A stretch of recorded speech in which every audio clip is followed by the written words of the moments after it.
Hi, welcome to Rithu's kitchen. இன்றைக்கி நம்ம ரித்துஸ் கிச்சனில் தந்தூரி சிக்கன் எப்படி பண்ணுறதுன்னு பார்க்கலாங்க. இன்றைக்கி வந்து நான் ஓவனில் தாங்க பண்ண போகிறேன். இதுக்கு நான் வந்து 1 கிலோ சிக்கன் எடுத்திருக்கேன். சிக்கன் வந்து நல்லா பெரிய பெரிய பீஸாக எடுத்துக்கோங்க. அப்போ தான் தந்தூரி சிக்கன் செய்கிறதுக்கு நம்மளுக்கு நல்லாயிருக்கும். இப்போ வந்து எல்லா பீஸ்லேயுமே கத்தி எடுத்து நல்லா கீறி விட்டுக்கோங்க. அப்போ தான் மசாலா வந்து உள்ளே வரைக்கும் இறங்கும். நல்லா கீறி விட்டுக்கலாம். இல்லை நீங்கள் கடையிலே வாங்கும்போது கூட நல்லா கீறி வாங்கிக்கோங்க.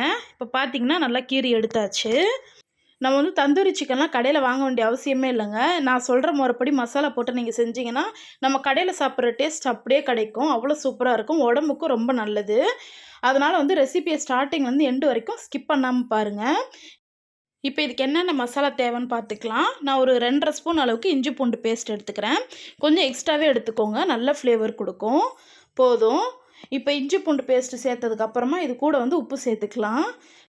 உப்பு வந்து நான் 1 ஸ்பூன் அளவு எடுத்திருக்கேன். அது சேர்த்துக்கிறேன். கொஞ்சம் பார்த்துட்டு சேர்த்துக்கோங்க. கொஞ்சம் அதிகமாகிட்டாலும் நல்லா இருக்காது.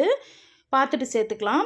இப்போ இது கூட வந்து நான் தனி மிளகாத்தூள் எடுத்து வச்சுருக்கேன். அது இது கூட சேர்த்துக்கிறேன். ஒரு 2 ஸ்பூன் அளவுக்கு சேர்த்துக்கலாம். சேர்த்தாச்சுங்க. கூடவே வந்து கரம் மசாலா சேர்த்துக்கலாம். நான் 1½ ஸ்பூன் அளவு எடுத்து வச்சுருக்கேன். அதை இது கூட சேர்த்துக்கிறேன். கரம் மசாலா வந்து நல்ல ஃப்ளேவர் கொடுக்குங்க. 1½ ஸ்பூன் சேர்த்தாச்சு. இந்த ரெசிபிக்கு முக்கியமானது வந்து தயிர் தாங்க. தயிர் வந்து புளிப்பு டேஸ்ட்டுக்காக கிடையாது. சிக்கன் வந்து நல்லா உள்ள ஜூஸியாக இருக்கும், நல்லா சாஃப்டாக இருக்கும். அதனால் வந்து இது கூட வந்து ஒரு 3 ஸ்பூன் அளவுக்கு நான் தயிர் சேர்த்துக்கிறேன். கண்டிப்பாக தயிர் கொஞ்சம் எக்ஸ்ட்ரா சேர்த்து செய்யுங்க. டேஸ்ட் வந்து அவ்வளோ சூப்பராக இருக்கும்.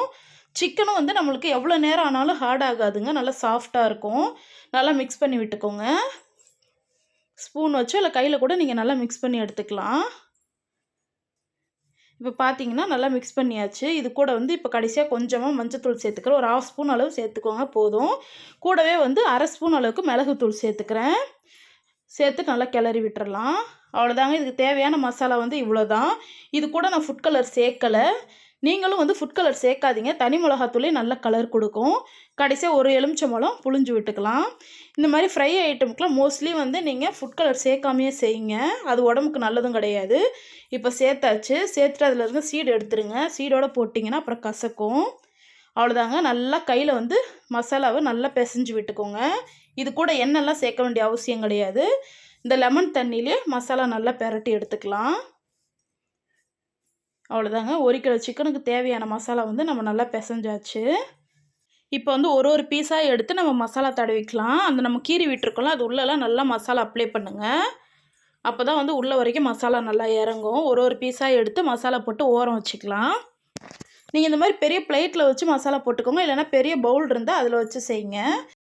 இந்த மாதிரி ஒரு பீஸாக வச்சு நீங்கள் மசாலா தடவி எடுக்கணும். மொத்த சிக்கன்லேயும் மசாலா சேர்த்து போட்டிங்கன்னா ஒரு பீஸில் இருக்கும், ஒரு பீஸில் இருக்காது. அதனால் இந்த மாதிரி தனித்தனியாக ஒரு பீஸாக எடுத்து நம்ம மசாலா அப்ளை பண்ணிக்கலாம். இப்போ தனித்தனியாக நம்ம எல்லா பீஸுக்குமே மசாலா தடவி எடுத்தாச்சு. இப்போ பாருங்கள், அவ்வளோதாங்க. எல்லா பீஸுக்கும் நம்ம மசாலா போட்டாச்சு. கரெக்டாக இது ஒரு 4 ஹவர்ஸ் நல்லா ஊறணும். நீங்கள் ஃப்ரிட்ஜில் கூட வச்சுக்கோங்க, ஒன்றும் பிரச்சனை இல்லை. இல்லை வெளியில் வச்சு கூட ஊற வைக்கலாம். 4 மணி நேரம் நல்லா ஊறணும். அதுக்கப்புறமா நம்ம செய்ய ஆரம்பிக்கலாம். இப்போ ஓவன் வந்து நம்ம ப்ரீஹீட் பண்ணிக்கலாங்க. இப்போ இது உள்ளே வந்து நம்ம சிக்கன் வைக்க போகிற ட்ரே வச்சுட்டு க்ளோஸ் பண்ணிடலாம். இப்போ ஓவன் வந்து நம்ம ப்ரீஹீட் பண்ணணும். இப்போ 0ல் இருக்குங்க. கன்வெக்ஷன் மோட் அமுத்திக்கலாம். இப்போ பார்த்தீங்கன்னா 180 டிகிரி காட்டுது. நான் வந்து 220 டிகிரி வச்சுக்கிறேன். இதை இன்க்ரீஸ் பண்ணிக்கோங்க. அவ்வளோதாங்க. 220 டிகிரி வச்சாச்சு.